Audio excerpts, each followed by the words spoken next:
Mermaid नहीं चुड़ैल है वो।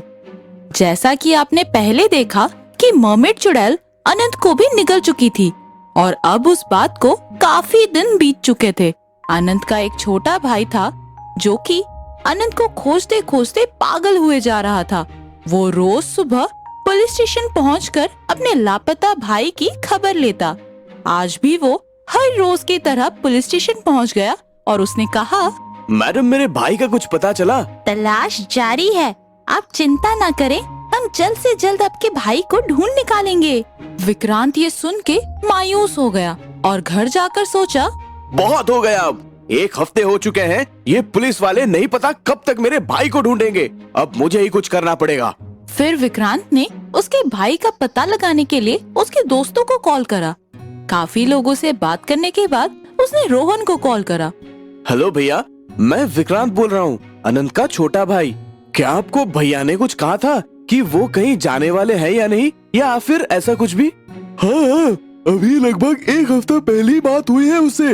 वो कह रहा था कि वो फूलबगन गांव में जाने वाला है। वहाँ कोई नदी है जो बहुत सुंदर है।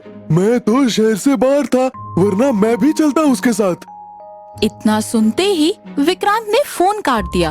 वो तुरंत निकल गया उस गांव के लिए। विक्रांत एक स्कूबा डाइवर था, तो उसने अपने साथ अपने डाइविंग के भी कपड़े रख लिए। उस गांव में पहुंचते ही उसने एक चरवाहे से नदी का रास्ता पूछा। फिर विक्रांत उस चरवाहे के बताए हुए रास्ते पर चलने लगा। फिर उस रास्ते में उसे वही दूध वाला मिला जिसने अनंत और उसके दोस्तों को नदी के पास जाने से रोका था। बाबूजी, मत जाइए उस नदी के पास। यह नदी आंधी तूफान के वक्त ठीक नहीं रहती। देखिए, काले बादल छा रहे हैं, फिर कुछ गलत होने वाला है। आप चले जाइए यहाँ से।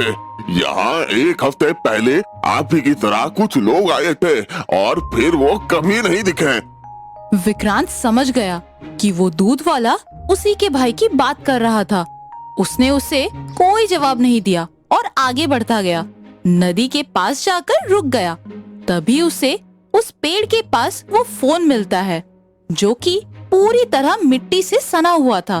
फिर उसने उसे साफ कर कर उसका मेमोरी कार्ड निकालकर अपने फोन में डाला तो उसे वो चुड़ैल की फोटो दिख गई और वो सब कुछ समझ गया। कुछ देर बाद बारिश शुरू हो गई और विक्रांत ने अपने स्कूबा डाइविंग के कॉस्ट्यूम पहन लिए। आज तो इस चुड़ैल को नहीं छोड़ूंगा मैं। कुछ देर बाद झमाझम बारिश होने लगी और वो मरमेड चुड़ैल फिर से दिखने लगी। फिर विक्रांत उस नदी के पास गया और इससे पहले कि वो मरमेड चुड़ैल उसे निगलती, वो पानी में डुबकी मारकर अंदर की ओर भाग गया और फिर मरमेड चुड़ैल ने उसका पीछा करना चालू कर दिया। अरे भागता कहाँ है, रुक जा, तुझे मेरे प्रकोप से कोई नहीं बचा सकता, रुक जा तू। मगर विक्रांत तैरता हुआ एक बड़े से पत्थर के पीछे जा छुपा, जहाँ उसने देखा कि कुछ बोतलों में छोटी छोटी मछलियाँ रखी गई थी। फिर वो मरमेड चुड़ैल थकी हुई वहाँ आकर रुकी। मुझे जल्दी ही किसी इंसान को निगलना होगा, वरना मैं तो कमजोर होते जा रही हूँ। ये मछलियाँ तो वो इंसान हैं जिनको मैं निगल कर यहाँ ले आती हूँ और फिर अपने जादू से इन्हें मछली बनाकर बोतलों में कैद करके रख देती हूँ। अब क्या होगा न जाने, अब कब कोई इंसान यहाँ आएगा। अगर कोई नहीं आया फिर तो मैं कमजोर पड़ते जाऊंगी और फिर मेरी शैतानी शक्तियाँ भी गायब हो जाएंगी। और अगर गलती से ये बोतलें खुल गई फिर तो मेरी जान भी चली जाएगी। हे चुड़ैल माता, ये कैसी संकट में डाल दिया है तूने। विक्रांत ने सब कुछ सुन लिया। फिर उस मरमेड चुड़ैल को पानी के ऊपर सतह पर कोई परछाई सी दिखी और उसे लगा कि कोई इंसान नदी के किनारे आ गया। वो खुशी से तैरते हुए ऊपर जा पहुंची। अरे ये क्या, ये तो गाय है। चलो कोई बात नहीं, मैं यहीं रुक जाती हूँ, कोई ना कोई मुझे देखकर तो आ ही जाएगा। और फिर इसी मौके का फायदा उठाकर विक्रांत ने उन सारी बोतलों को खोल दिया, जिसमें से सारी मछलियाँ बाहर निकल गई और उसी के साथ सारे के सारे मछलियाँ इंसान में बदल गए। और अचानक चुड़ैल बेजान सी नीचे आकर गिर पड़ी और फिर सारे लोग तैरकर नदी से बाहर निकल गए और इसी के साथ उस गांव के लोगों का नदी को लेके डर भी खत्म हो गया। और विक्रांत को उसका भाई वापस मिल गया और सारे खोए हुए लोग वापस अपने घर खुशी से जाने लगे।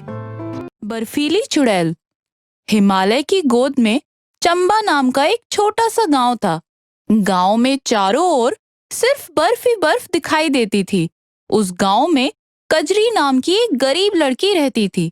उस गांव का साहूकार कजरी से शादी करने की जिद कर रहा था। कजरी, तुम बहुत खूबसूरत हो और अकेली गरीब लड़की हो। मैं तुमसे शादी करना चाहता हूँ, मुझसे शादी कर लो। नहीं, मैं तुम्हारे साथ शादी नहीं करूंगी। एक तो तुम पहले से ही शादीशुदा हो और उम्र में इतने बड़े। मैं गरीब जरूर हूँ, लेकिन लाचार नहीं कि मैं तुम जैसे बूढ़े से शादी कर लूं। साहूकार को गुस्सा आता है। वो सोचता है कि कजरी अगर उसकी नहीं हुई तो किसी और की भी नहीं होगी। फिर साहूकार बर्फ में बड़ा सा गड्ढा खोदता है और कजरी के हाथ पैर बांधकर उसे उस गड्ढे में डालकर बर्फ से गड्ढा बंद कर देता है। ठंड से ठिठुरकर कजरी की मौत हो जाती है और वो बर्फ की चुड़ैल बन जाती है। दिन में सूरज की गर्मी होने के कारण वो अपने गड्ढे में ही छुपी होती है, पर रात में बाहर निकलती है। बर्फ के बने होने की वजह से वो आसानी से किसी को दिखती नहीं।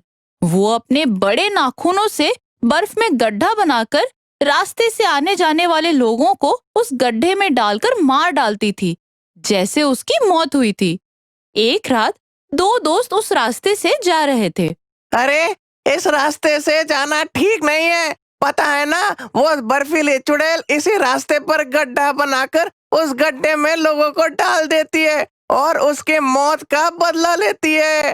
लेकिन हमने क्या किया है? हमारा तो कोई कसूर नहीं है, फिर वो हमें क्यों मारेगी? अरे, कसूर तो उसका भी कुछ नहीं था। साहूकार से शादी ना करने की उसे सजा मिली, वैसे ही अब वो बेकसूर लोगों को ही सजा देती है। लेकिन अब हम क्या करें? दूसरा कोई रास्ता भी तो नहीं है। चलो चलते हैं। दोनों दोस्त आगे जाने लगे। उसमें से एक थोड़ा पीछे चल रहा था। उसने देखा दूसरा दोस्त गड्ढे में गिर गया है और चुड़ैल वहां बैठकर उसके ऊपर बर्फ डालकर गड्ढा बंद कर रही है।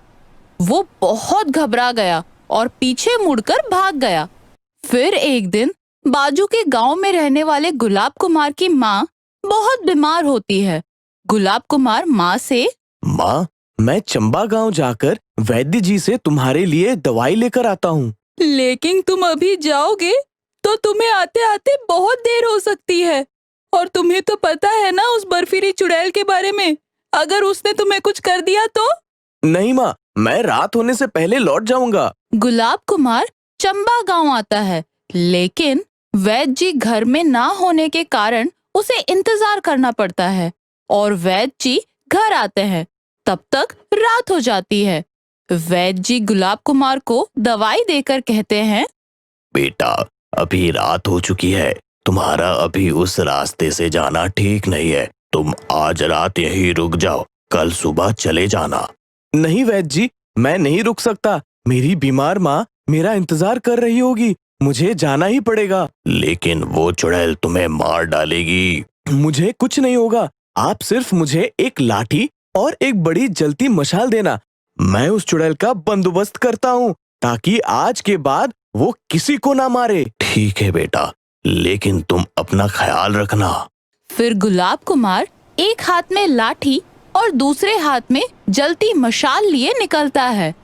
चलते हुए वो लाठी को रास्ते पर धीरे से मार रहा होता है ताकि कहीं गड्ढा हो तो उस लाठी की वजह से पता चले। बर्फीली चुड़ैल गड्ढा खोदकर इंतजार कर रही होती है। गुलाब कुमार गड्ढे के पास आता है, लेकिन लाठी गड्ढे में जाती है और उसे पता चलता है यहीं पर गड्ढा है। वो पीछे हो जाता है और गड्ढे में गिरने से बच जाता है। चुड़ैल देखती है कि गुलाब कुमार गड्ढे में नहीं गिरा। वो गुस्सा हो जाती है और गुलाब कुमार के सामने आ जाती है। वो पूरी बर्फ की बनी होती है। मशाल की रोशनी से गुलाब कुमार उसे देख पाता। वो गुलाब कुमार को धक्का देने वाली होती है, तभी गुलाब कुमार उससे कहता है, क्यों मार रही हो तुम बेकसूर लोगों को? मैं भी बेकसूर थी, फिर भी उस साहूकार ने मुझे मारा ना। ठंड की वजह से तड़प तड़प कर जान गई है मेरी, इसलिए मैं भी लोगों को ऐसे ही मारूंगी। चुड़ैल को बातों में उलझाकर गुलाब कुमार वो जलती मशाल चुड़ैल के शरीर पर डाल देता है।